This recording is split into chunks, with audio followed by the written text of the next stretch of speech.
안녕하세요. 저 발표를 맡은 한국공학대 송채혁이라고 합니다. 자, 앞에 굉장히 또 깊이 있는 문의를 해주셔가지고 시간이 조금 이제 늘어난 것 같은데 저는 이제 좀 너무 좀 부족한 논문이라서 발표라서 금방 끝날 것 같아서 걱정하지 않으셔도 좋을 것 같고요.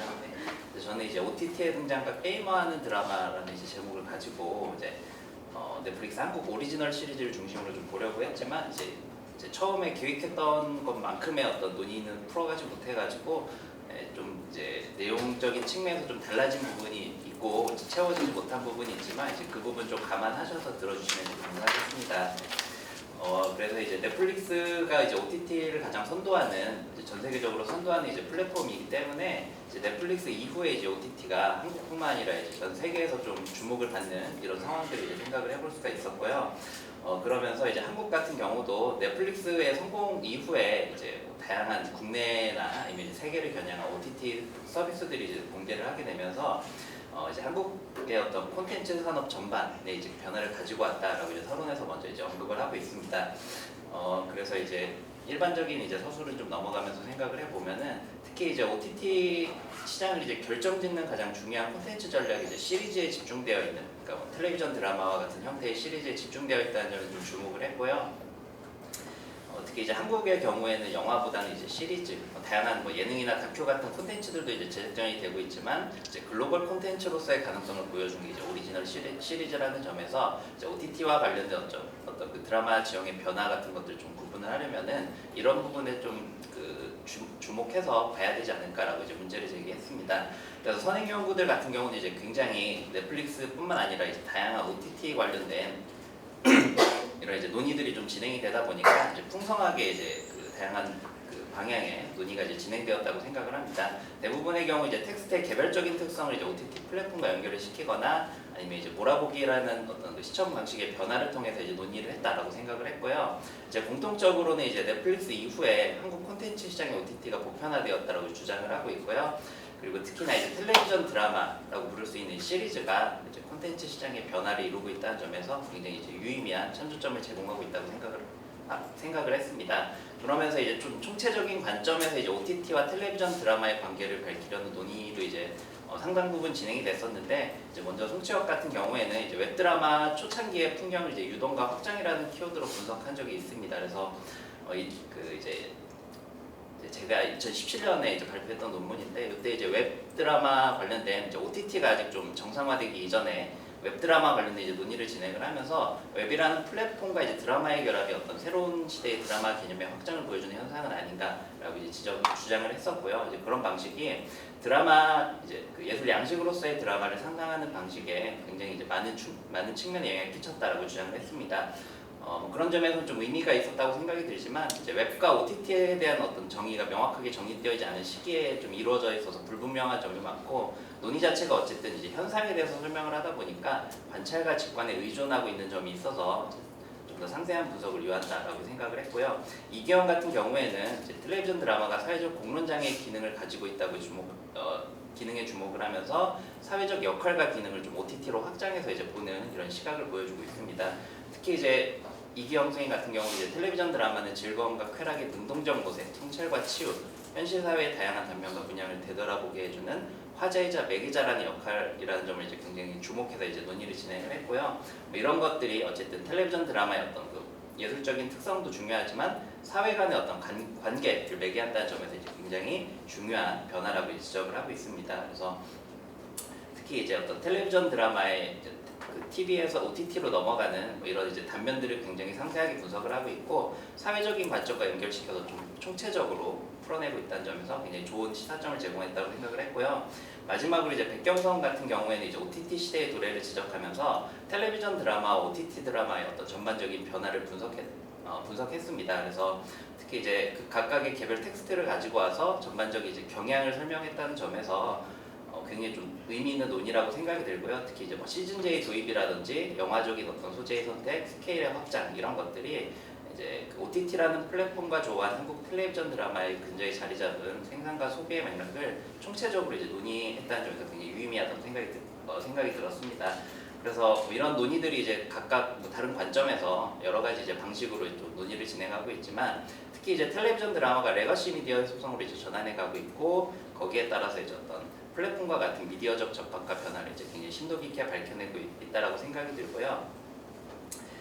특히 이제 수용의 맥락 같은 것들이 이제 OTT 플랫폼과 연결시켜서 텔레비전 드라마의 어떤 생산 체제 같은 것들이 이제 논한다고 있다는 점에서 뭐 지금 시대에 굉장히 유의미한 논의라고 생각이 들긴 하지만, 어쨌든 생산의 관점에서 연구를 집중하고 있다는 인상을 좀 지울 수가 없는 뭐 이런 아쉬운 부분들이 있다라고 생각이 들었습니다. 그래서 OTT로 인한 변화가 굉장히 새로운 것처럼 이제 보이긴 하지만, 한국에서는 이미 2000년대부터 이제 이런 방식들이 좀 진행이 되고 있었고, 시청자들이 이제 드라마나 어떤 콘텐츠들을 받아들이는 인식이 이제 PC통신과 인터넷 같은 것들을 겹치면서 굉장히 가시화됐다는 점, 이런 점들을 고려하면은 좀 더 거시적인 관점에서 좀 재구성할 필요가 있지 않은가라고 생각을 했습니다. 그래서 뭐 이 글에서는 좀 한국의 이제 대표적인 영상 콘텐츠였던 텔레비전 드라마가 OTT와 조화하면서 이제 어떻게 새로운 현상을 이제 만들어내는가에 좀 주목하고 싶었고요. 특히 이제 OTT 시리즈를 뭐 다양하게 OTT 드라마, 뭐 오리지널 시리즈, 드라마 뭐 이런 식으로 이제 다양하게 부르긴 하지만, 어쨌든 이제 극적인 양식으로서 이제 드라마라는 본질을 공유하고 있기 때문에 기존의 어떤 텔레비전 드라마의 형식적 특징에 대한 전유와 반복 같은 것들을 좀 고려해볼 필요가 있고, 그 위에서 오리지널 시리즈를 중심으로 플랫폼 위에서 이제 시청자들이 그 자신들이 이제 보고 싶어하는 욕망을 어떻게 이제 드러내는가, 이런 것들에 대한 좀 해석이 필요하지 않은가라고 생각을 했습니다. 그래서 논문에서는 이제 비선형적 구성과 몰아보기 방식에 대한 재검토를 좀 진행을 했고, 그런 환경을 이제 게임화의 특징을 가지고 와서 전반적인 좀 경향을 좀 파악해보고 싶다라는 생각에서 좀 논의를 진행을 했고요.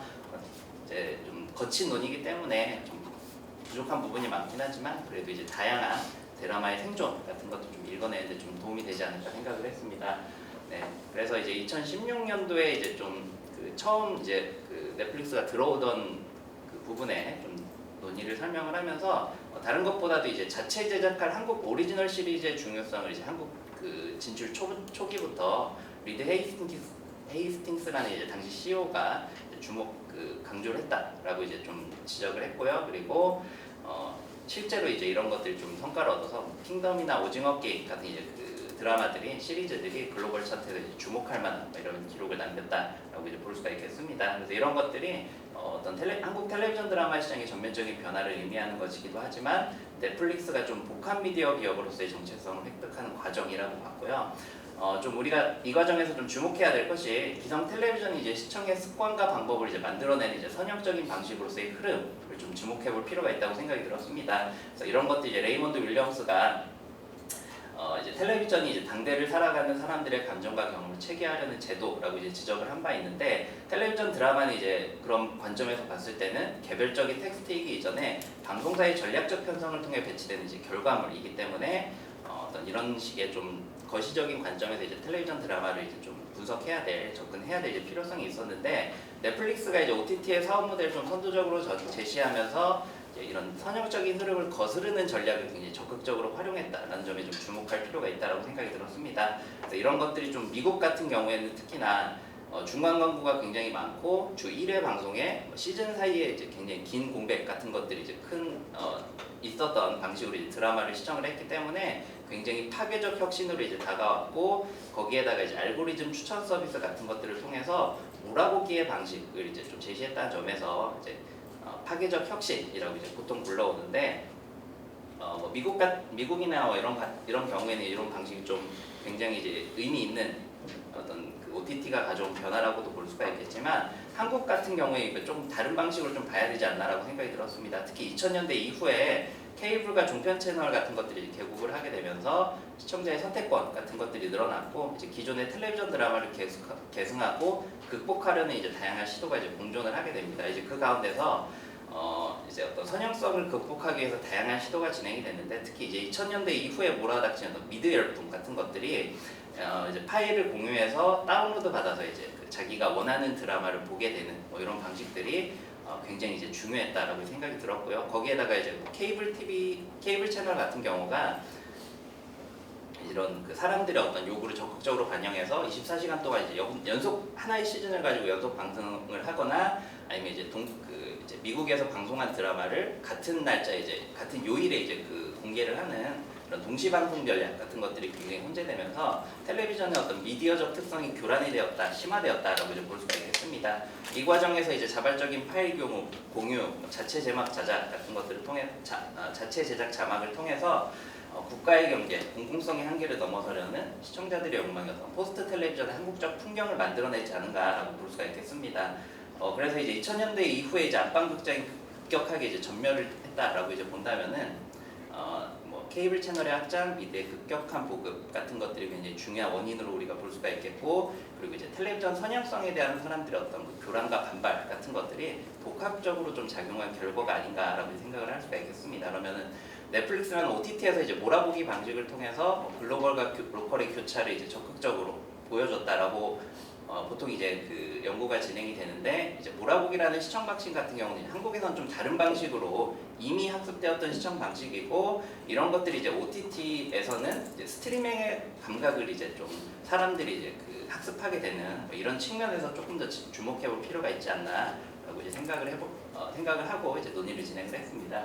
그래서 이제 넷플릭스 같은 경우는 특히 이제 앞서도 지적을 했지만 새로운 텔레비전 영토를 개척한다는 전략을 앞세워서 몰아보기 알고리즘을 이제 시청의 감각으로 체화시키는 데 이제 주력을 했다고 생각이 듭니다. 이 과정에서 이제 수동적인 시청 행위를 능동적인 선택의 행위로 재편하는 이제 전략을 취하게 되는데, 이 과정에서 이제 넷플릭스의 이용자들은 플레이어로서 일종의 어떤 게임적인 경험을 하게 되는 게 아닌가라고 이제 생각을 했고요. 게임이 가지고 있는 어떤 그 특징, 미디어적인 특징을 보자면은 캐릭터에게 어떤 특정한 시점을 제공하고 이 시점을 통해서 이제 플레이어의 외부자적 위치가 끊임없이 환기되는 이제 메타적인 미디어라는 점에서 좀 주목해볼 필요가 있지 않나라고 생각을 해볼 수가 있겠습니다. 그래서 이런 것들을 통해서 외부의 시선이 이제 그 게임이라는 미디어에서는 플레이 중간에 계속해서 끊임없이 환기가 되고, 상호작용성과 시뮬레이션이라는 이제 미디어적 특성을 완성시키는 이런 방식이라고 생각을 해본다면은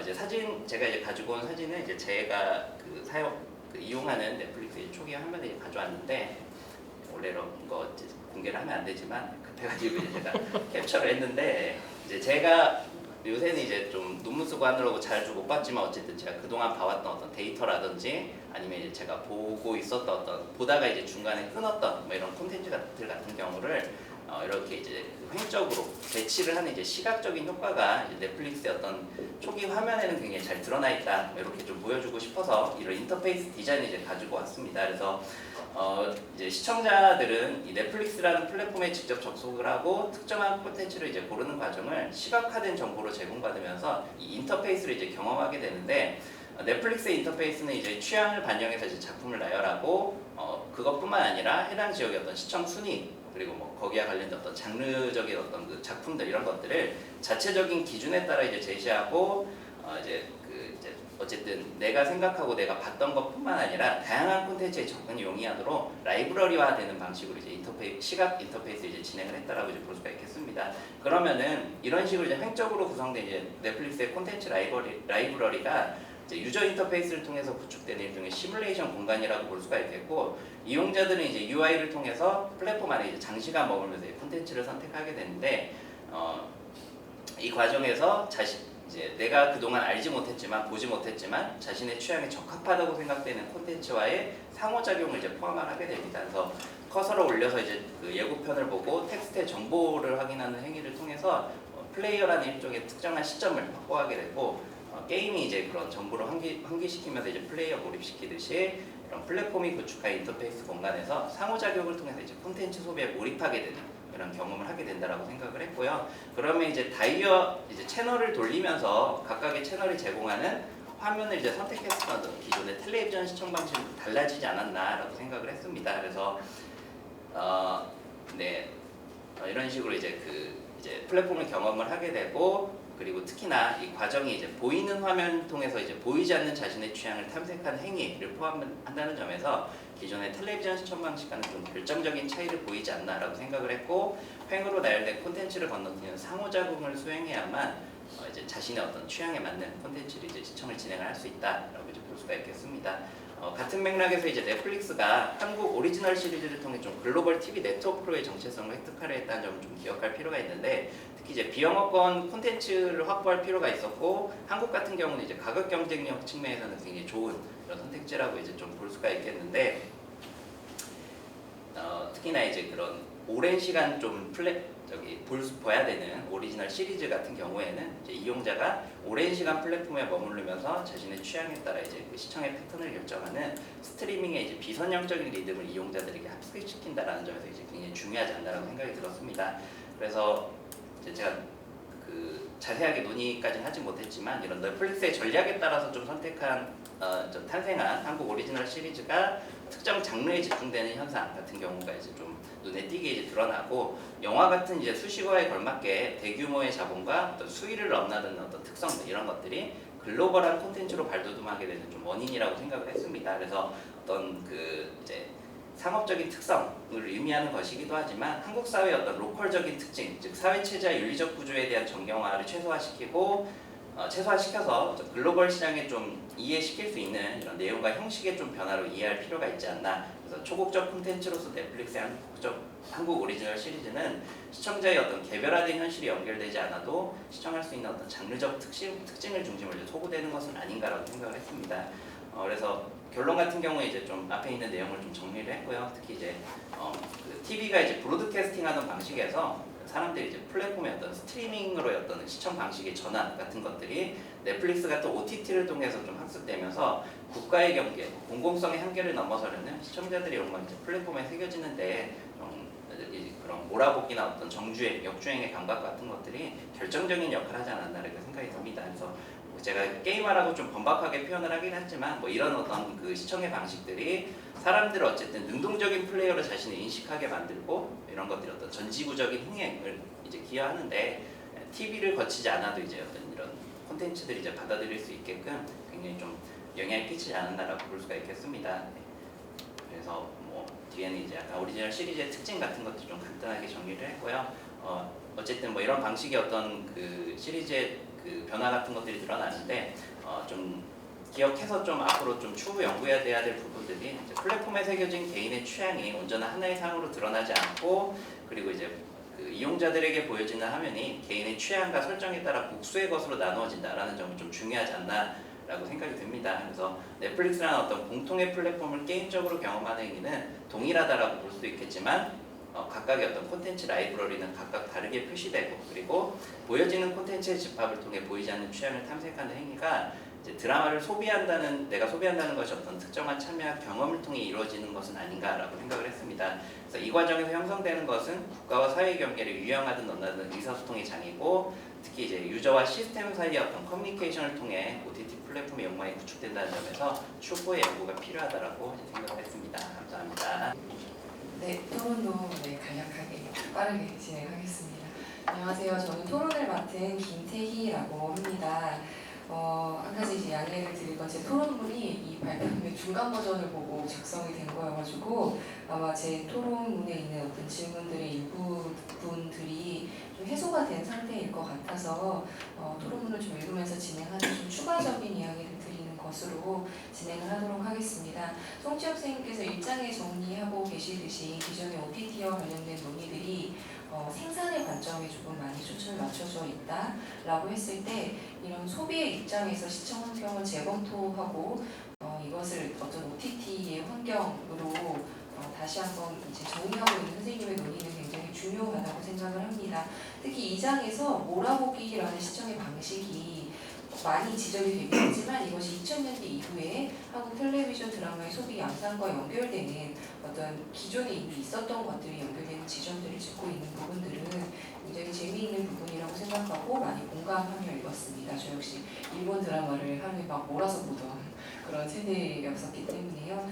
제가 좀 궁금한 건 그런 것들입니다. 선생님께서는 이제 이 OTT를 게임에 비교를 해서 설명을 하시면서 이것이 갖는 어떤 OTT의 특징으로 비선형성을 이야기하고 계시고 이게 게임처럼 끊임없이 그 시청자를 메타적인 위치에 서게 함으로써 시스템과 능동적으로 커뮤니케이션을 하게 하고 그런 어떤 과정을 통해서 소비자의 시청자의 욕망을 플랫폼에 기입한다. 이게 이제 결론으로 정리가 되고 있잖아요. 근데 이 과정에서 이제 선생님이 중요하게 보고 계시는 것 중에 하나가 알고리즘인데 게임처럼 이 넷플릭스를 이용을 하면서 시청자가 자기도 알지 못했던 취향을 계속 탐색을 하고 알고리즘을 통해서 새로운 시리즈를 추천을 받고 이런 과정들이 이제 어떻게 보면 이전의 TV 문화와는 다르게 능동성이 이제 극대화되는 과정이라고 보고 계신 것이잖아요. 그래서 저는 어떻게 보면은 이런 알고리즘이 가지고 있는 위험성 같은 것들이 되게 긍정적으로 선생님께서만 보고 계신 것은 아닌가라는 생각이 조금 들기도 했었어요. 알고리즘이 어떤 나의 취향을 통해서 새롭게 내가 만들어가는 것이라는 이미지가 있지만 또 하나는 동시에 알고리즘이 보여주는 것과 보여주지 않는 것, 이를테면 넷플릭스가 선택적으로 어떤 시리즈를 만드는가는 넷플릭스의 전략에 의해서 만들어지는 측면들이 있는 거잖아요. 그런 것들, 그리고 이제 이 알고리즘이 또 하나의 새로운 통제 방식으로 이용이 되고 있다는 것들이 미디어 분야에서 지적이 되고 있는 측면들이 있어서 이걸 어떤 선생님께서는 그런 부분에 대해서는 어떤 식으로 보고 계시는지 그게 이제 이 발표를 들으면서 좀 궁금했었던 지점이고요. 그리고 이번 질문에서 선생님께서 보고 계신 어떤 비선형적이라는 환경 이런 것들이 그 시리즈물의 구체적인 내용이나 형식에도 영향을 줄 수 있다고 보시는지가 좀 궁금했었어요. 그 뒷부분에서 넷플릭스 한국 시리즈의 특징에 대해서 좀 정리를 해주고 계시기는 하는데 그게 앞부분에서 선생님께서 얘기하고 계신 OTT 플랫폼의 어떤 특성과 어떤 식으로 연결이 될 수 있는지 혹은 그것으로부터 영향을 받은 결과라고 생각을 하고 계시는지 물론 발표문에도 일부 언급이 되고 있는 것 같기는 하지만 조금 구체적으로 설명을 들어보고 싶다는 생각을 했습니다. 그리고 세 번째도 마찬가지로 조금 언급이 되고 있는 것 같기는 한데 사실 넷플릭스가 어떤 OTT 시장을 개척한 선구적인 기업이고 또 넷플릭스 상륙과 동시에 한국의 OTT들이 굉장히 많이 들어와서 동시에 경쟁을 하는 그런 구도가 빠르게 형성이 되었습니다. 그래서 토종 OTT라고 볼 수 있는 TV, 웨이브를 비롯해서 디즈니, 애플 TV까지 다양한 그런 지금 플랫폼 OTT들이 존재하는 상황인데요. 이런 OTT들을 자세히 살펴보면 사용하는 주 사용층도 조금씩 다른 것 같고 목적도 조금씩 다른 것 같고 여러 것들이 이제 그 플랫폼들의 시장 전략도 조금씩 달라 보이는 측면이 있거든요. 그래서 선생님이 지금 넷플릭스 오리지널 시리즈를 중심으로 진행을 하고 계신 논의들이 다른 OTT에도 좀 적용이 될 수 있을지 혹은 OTT별로 조금씩 달라 보이는 지점들이 이미 존재하고 있는지 뭐 이런 것들을 좀 추가적으로 답변을 좀 듣고 싶습니다. 네, 크게 세 가지인 것 같은데 바로 답변을 청해도 될 것 같습니다. 네. 일단 너무 죄송한 말씀 먼저 드리고 그 초론자 선생님한테 그럼에도 불구하고 굉장히 꼼꼼하고 유의미한 그 문의점을 제공해 주셔서 감사하다는 말씀 드리고 싶습니다.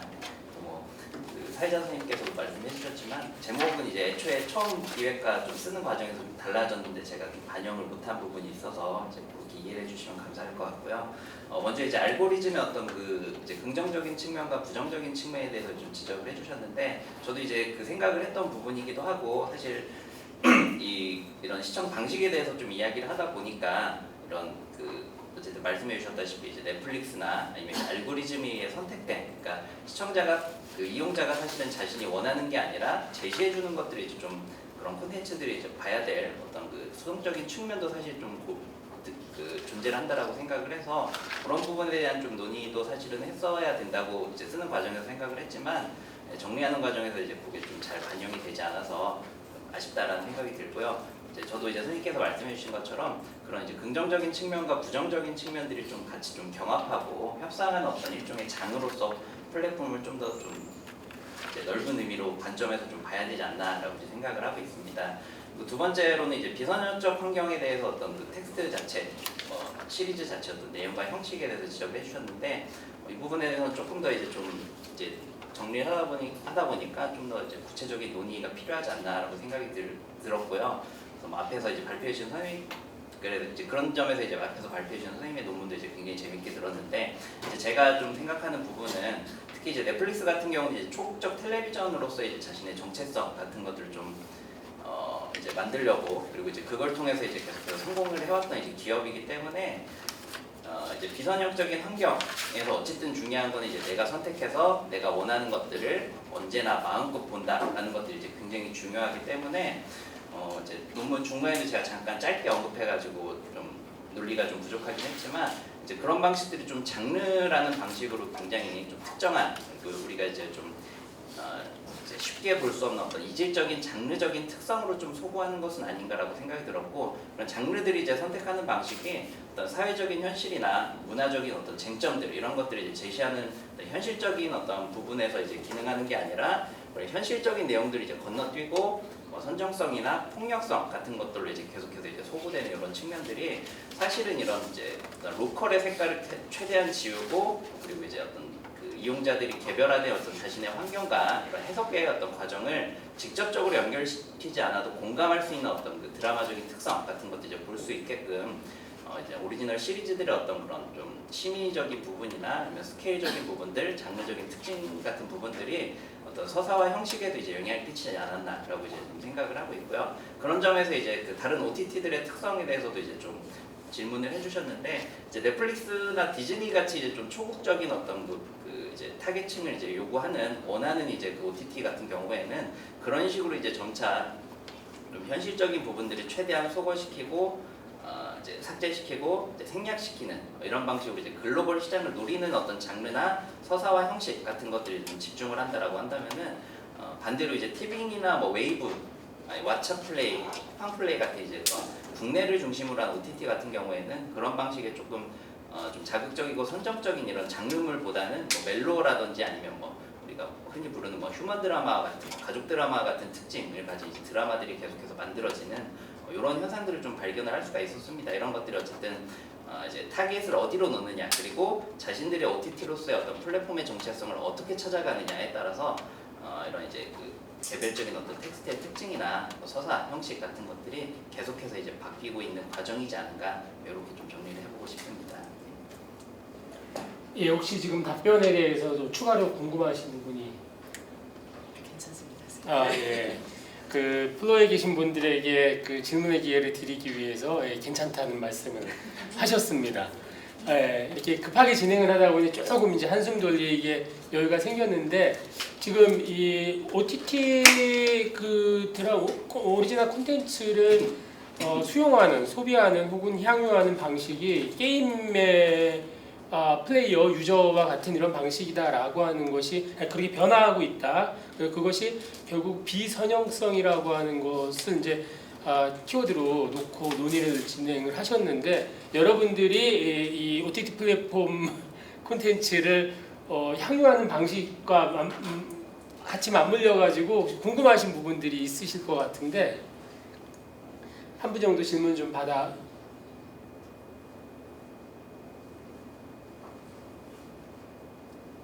여러분 OTT를 예, 우리 회장님. 표면적으로 그 알고리즘에 제공되는 콘텐츠에 대한 의심할 때가 되게 많거든요. 그러니까 그 OTT 플랫폼 기사들의 전략적인 어떤 그 알고리즘이라고 불리면서 우리한테 이제 제공하는 건 아닌가. 그다음에 또 하나는 자극적인 콘텐츠, 특히 한국 그 K 콘텐츠라고 불리는 것들이 한국 사회에서 문제가 되는 지나친 경쟁이라든가 폭력이라든가 이런 것들이 부각되면서 한국 문화를 굉장히 그 이상한 문화로 만들어버리는 그래서 제가 듣기에는 어떤 얘기를 들었냐면 지금 외국 애들 특히 서양 애들 사이에서는 한국 그 컨텐츠를 보면서 그런 얘기를 한다고 그래요. 얘네들 정말 후진 나라야. 정말 이런 나라 속에서 걔네들 살고 있는 거 알아요? 그러니까 그 K 콘텐츠가 효자 역할을 하고 있지만 또 반대로 한국을 갉아먹고 있는 건 아닌지. 그래서 사실은 이 넷플릭스의 컨텐츠 분석이라든 K 컨텐츠 특히 중심으로 해서 좀 분석 같은 게 필요할 것 같거든요. 그래서 그러니까 넷플릭스의 정체를 우리는 알 수가 없거든요. 그러니까 분명히 이익 집단이고 이익을 내면하고 그러면서도 그것의 어떤 중심 안에 글로벌 컨텐츠라고 부르는 것들 안에서 차별적 요소들은 존재하고 있는 건 아닌지 뭐 이런 것들이 물론 오늘 답을 원하는 건 아닌데 우리가 한번 생각해봐야 되는 문제가 아닐까. 오징어 게임도 사실 굉장히 위험한 거거든요. 한국 사회는 너무 경쟁이 심한 사회라 없어요. 그냥 다 죽어 나가야 되는 사회. 그래서 한국을 되게 나쁜 사회라고 생각을 한대요. 특히 요새 젊은이들에 대해서 그런 부정적인 요소들이 많이 등장하고 있다고 하거든요. 그리고 그 K 컨텐츠 중에서도 K 팝 같은 경우도 얘네들 특히 민지들이나 하이브 사건 이후로 얘네들 노예를 만들어서 이렇게 하면 뭐 돈 들여서 이렇게 키우는 거잖아. 이건 음악이 아니야. 이런 부정적인, 물론 잘 되고 있기 때문에 부정적인 요소들이 되게 많이 나오고 있어서 한국 드라마가 이제는 좀 생각해 봐야 되지 않을까. K 컨텐츠 제작에 이런 생각을 했습니다. 어떠신지? 예, 지금 그 회장님의 말씀은 아마 지금 이 세 번째 발표에서 앞에 선행 연구와 관련한 부분에서 언급을 했던 내용일 거라고 생각을 하는데 OTT 플랫폼에서 스트리밍되는 콘텐츠의 내용적인 측면에서만 집중되어 있는 그 연구에서 좀 배제되어 있는 것이 실은 그것을 향유하는 방식, 그러니까 전통적인 용어로 쓴다라고 하면 시청 방식에도 영향을 미치고 있는 것이 아닌가라고 하는 그런 문제의식에서 출발한 발표문으로 이해를 하긴 했습니다만은 이런 문제의식을 갖기까지 아마 지금 회장님 말씀하셨던 그 내용에 대한 고민도 있지 않았을까 싶거든요. 그래서 그거 연관해가지고 좀 간단하게 답변을 좀 주면 고맙겠습니다. 네, 제가 대답을 할 만한 스케일의 질문이라고 생각이 들지만 어쨌든 이제 그런 우려에 대한 이제 사실 선행 연구들도 제가 많이 봤었고 특히 선행 연구들뿐만 아니라 이제 어떤 그런 기사라든지 아니면 이제 비평 같은 경우에서 굉장히 많이 이제 지적하고 있는 부분이라고 생각이 됩니다. 이제 저도 그런 부분에서는 이제 상당 부분 이제 선생님의 의견에 굉장히 동의를 하고 있고요. 다만 이제 제가 좀 주목했던 부분은 이제 그런 부분들을 이제 선행 연구나 아니면 뭐 비평 같은 데서 이제 굉장히 좀 문제적으로 지적을 하고 이런 부분에 대해서 이제 앞으로 어떻게 해야 되냐라는 식의 이제 논의 같은 것들이 굉장히 많이 이루어지긴 했지만 이제 그런 부분 분명히 부작용이라고도 볼 수가 있지만 한편으로는 이게 어떤 글로벌한 그 공통적인 감각 같은 것들을 어떻게 형성해냈는가 같은 것들을 좀 생각해 보면은 앞으로 이제 OTT라는 초국적인 플랫폼이 생겨난 시대에 텔레비전 드라마는 이제 어떻게 앞으로 자신의 서사와 형식을 만들어 갈 것인가에 좀 결부시켜서 좀 더 이제 심도 깊은 논의가 이루어지면은 훨씬 더 좀 생산적인 논의가 되지 않을까. 이 정도로 이제 제가 대답을 드리겠습니다.